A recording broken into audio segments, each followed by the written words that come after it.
अस्सलाम वालेकुम वरहमतुल्लाहि वबरकातुहू। नाजरीन, आज अल शफा होम्योपैथिक सेंटर नंबर 111 से हम यूट्यूब चैनल से आपकी खिदमत में हाज़िर हैं। जैसा कि आपको मालूम है कि हर दफ़ा एक दवाई नहीं बल्कि एक बीमारी की मुख्तलिफ़ दवाएँ अलामात के तहत होम्योपैथिक तरीक़ा इलाज से बताया जाता है।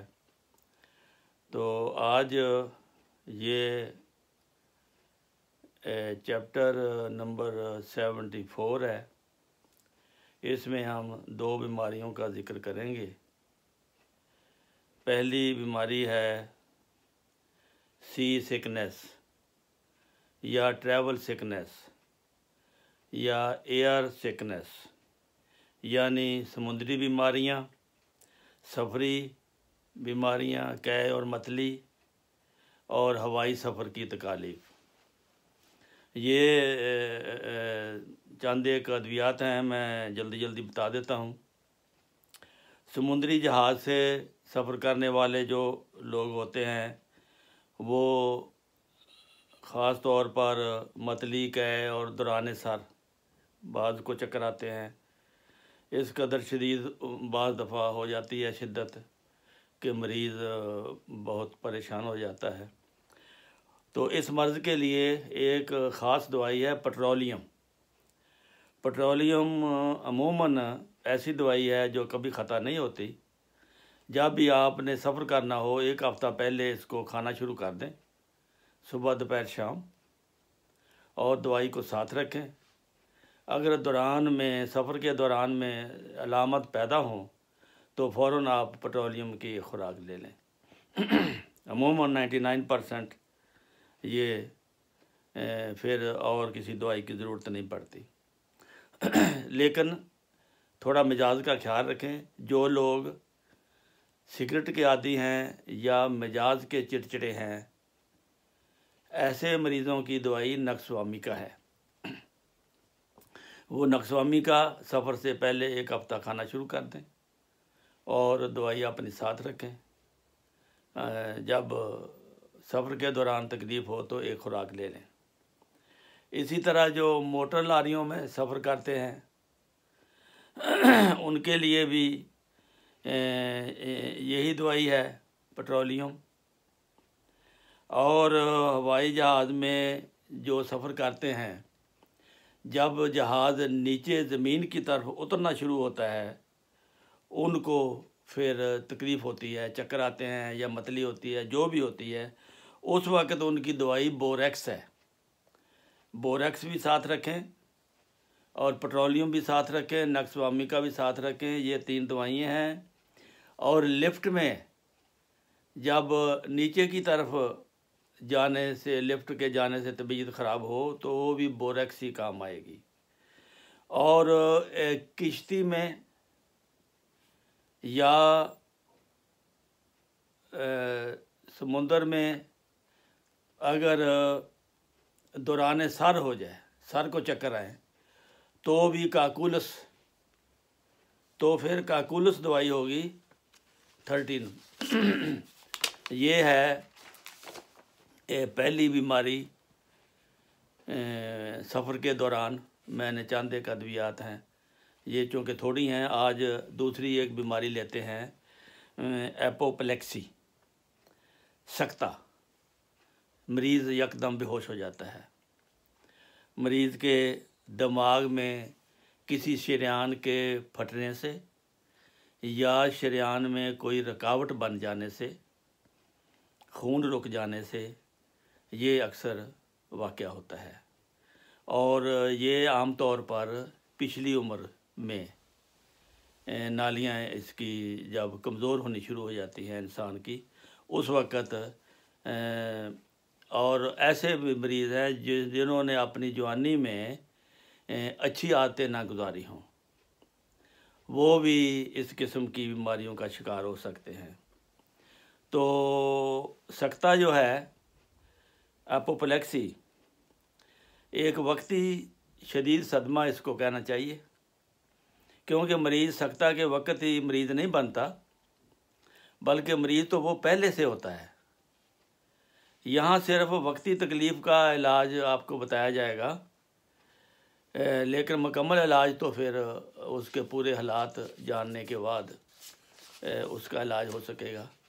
लेकिन फ़िलहाल ऐसे मरीज़ जो पहले परहेज़गारी की ज़िंदगी बसर करते हैं, मसलन ग़िज़ाइयत सादा, ज़ुद हज़म, चाय तंबाकू और शराब जैसी मुहर्रिक अशिया से परहेज़, ज़िंदगी मतवाज़न और कोई ऐसा मौका ना पैदा होने दें जिससे उनका गुस्सा और दीगर जज्बात बढ़ते हों। ये बहुत ज़रूरी चीज़ है। इंसान की ज़िंदगी मतवाज़न पहले अगर गुज़रेगी तो फिर ऐसे मामलात आपके साथ नहीं होंगे।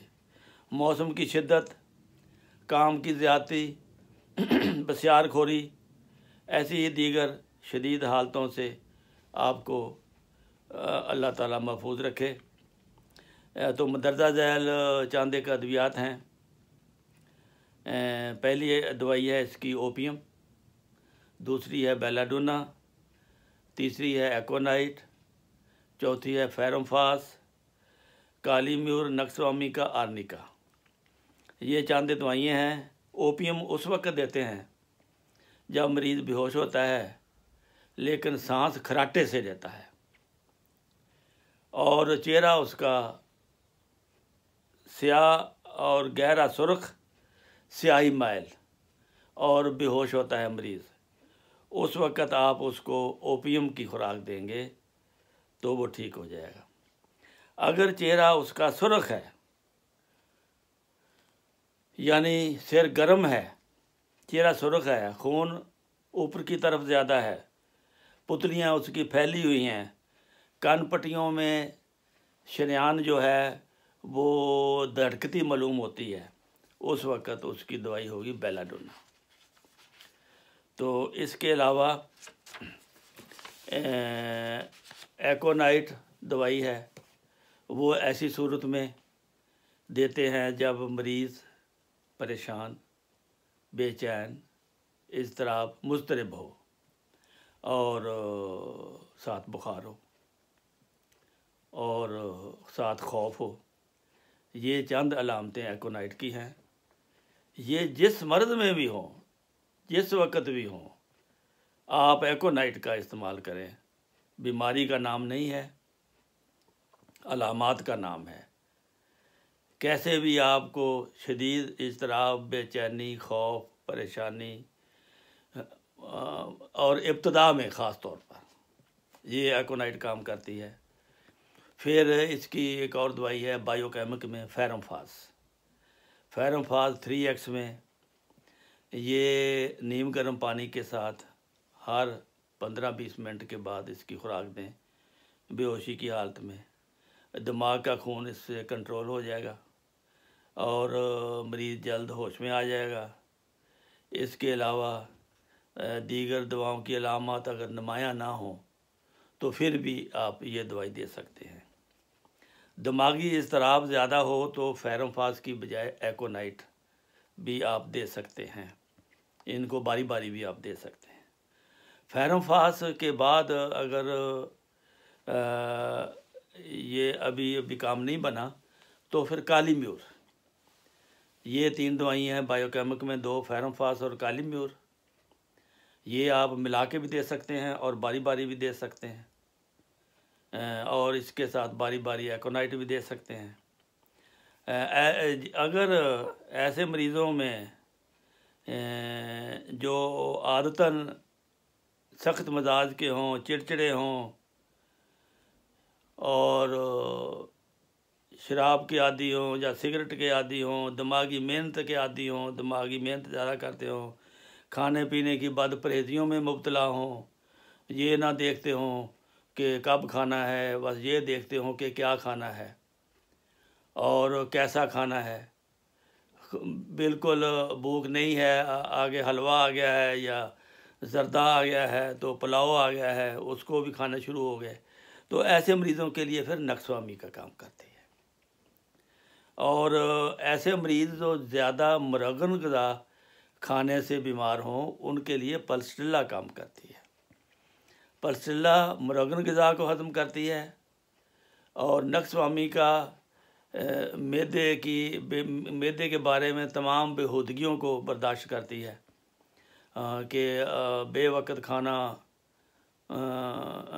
देख के ना खाना, कितना नहीं, भूख का ना अंदाज़ा करना, ऐसे मरीज़ों के लिए नक्सवामी का फिर काम करती है। तो अगर आप पराठे, घी, हलवा ज़्यादा खाते हैं तो उसके हज़म के लिए फिर, और केज़े वगैरह यूरोप में मिलते हैं, ये भी फैट है।